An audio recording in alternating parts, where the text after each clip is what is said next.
sahabat Hermina, kembali lagi bersama saya Dr. Alis di Hermina Talks. Pada siang hari ini kita udah kedatangan narasumber Dr. Mulia, spesialis radiologi. Apa kabar dokter? Baik dokter. Boleh disapa sahabat Hermina? Selamat pagi sahabat Hermina. Saya Dr. Mulia, radiologi Anda di Hermina dan Motor. Nah, pada hari ini sebenarnya jarang banget ya dok ya, kita topiknya mengenai pemeriksaan penunjang ya dok ya, lebih ke radiologi nih dok. Kita sebentar lagi akan ada alat baru di Rumah Sakit Hermina dan Mogot, yaitu MRI nih dok, Magnetic Resonance Imaging ya dok ya. Nah dok, sebenarnya apa sih dok fungsi dari MRI ini dok? Ya, sebelumnya saya bangga sekali ya, bahagia Hermina dan Motor akhirnya mengadakan MRI yang model diagnostik radiologi yang canggih ya. Jadi untuk MRI sendiri itu kan dari kepanjangan adalah Magnetic Resonance Imaging ya. Jadi alat ini menggunakan medan magnet ya yang sangat besar, dan juga dia memanipulasi radiofrekuensi yang yaitu atom hidrogen dalam tubuh ya. Jadi dari atom hidrogen itu nanti diubah jadi imaging, jadi citra, jadi gambar gitu ya. Jadi alat ini bagus sekali ya untuk memperlihatkan struktur anatomis jaringan lunak di dalam tubuh gitu. Jadi lebih jelas ya dok ya, Iya, lebih jelas sekali organ-organ dalam tubuh. Betul. Ya dok ya. Ya. Nah sebenarnya apa sih dok kelebihan MRI mungkin dibanding alat-alat pencitraan lain dok? Oke, kelebihan MRI dibanding mungkin kita punya CT scan seperti itu ya. Di sini MRI tidak menggunakan pengion ya, jadi tidak ada radiasi, jadi aman ya bagi anak kecil sekalipun, dan juga bagi wanita-wanita hamil ya. Tapi kita sarankan memang tetap di atas trimester 2-3 ya. Dan juga karena alat ini resolusi sangat tinggi ya, jadi untuk struktur anatomis yang paling kecil pun bisa kita nilai gitu. Jadi memang jelas sekali nih teman-teman. Jadi tadi sudah disampaikan juga ya oleh Dr. Mulia bahwa bedanya mungkin dari radiasi ya dok ya. Nah, CT scan mungkin alatnya kurang lebih kalau dilihat sama nih dok, sama-sama masuk lingkaran apa ini, dan sama-sama tiduran juga, tapi bedanya dia tidak mengandung radiasi, jadi harusnya lebih aman ya dok. Lebih aman. Ya?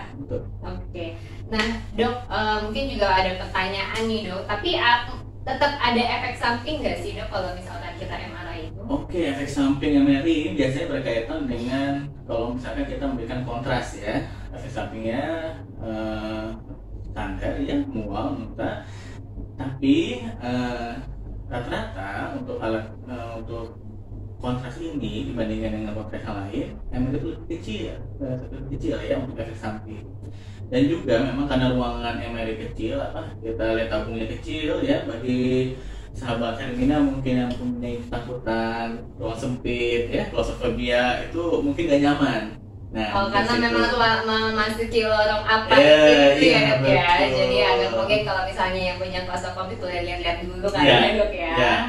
Oke. Nah dok, berapa lama sih standar waktunya yang dibutuhkan kalau misalnya melakukan pemeriksaan MRI? Lama nggak sih dok?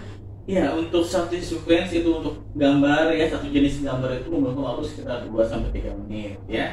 Tapi kalau untuk secara keseluruhan hingga kita dapat diagnostik ya, yang full rata-rata 20 menit gitu. Nggak lama ya dok sebenarnya?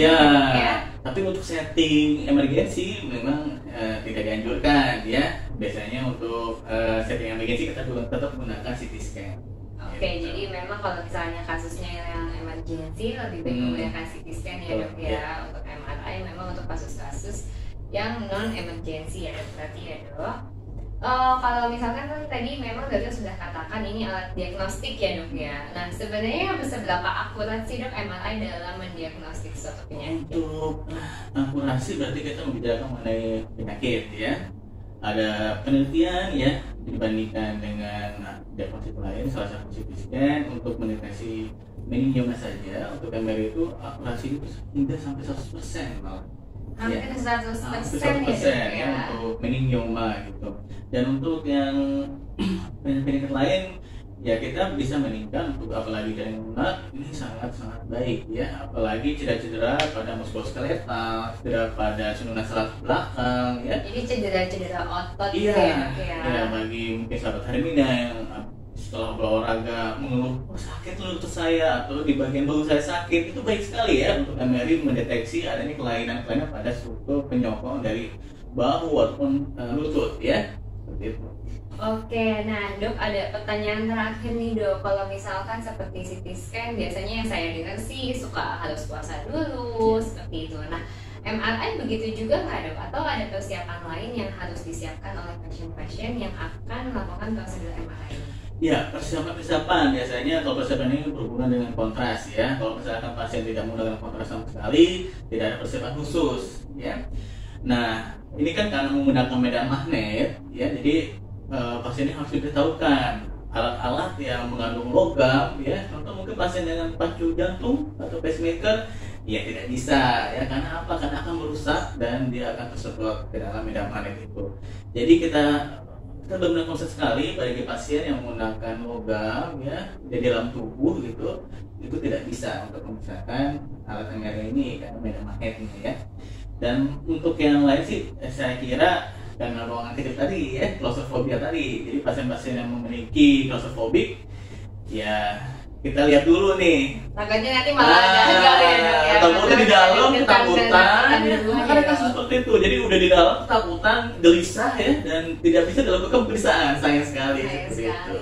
Jadi teman-teman kalau misalkan untuk MRI ini tadi yang sudah disampaikan tidak perlu persiapan khusus ya dok, kecuali memang kalau misalkan ada pemberian kontras, tapi itu pun biasa dosisnya kecil ya dok ya, dosisnya kecil ya, dan efek sampingnya juga relatif kecil, dan juga agak berhati-hati ya dok ya untuk teman-teman pasien-pasien yang menggunakan logam dalam tubuh, salah satu contohnya pacemaker.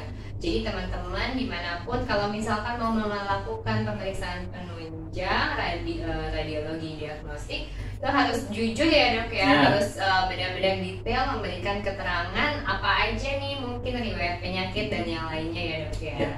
Oke, terima kasih banyak dokter atas waktunya. Nanti teman-teman jangan lupa check out Instagram kita karena MRI akan segera meluncur di Rumah Sakit Hermina dan Mogot.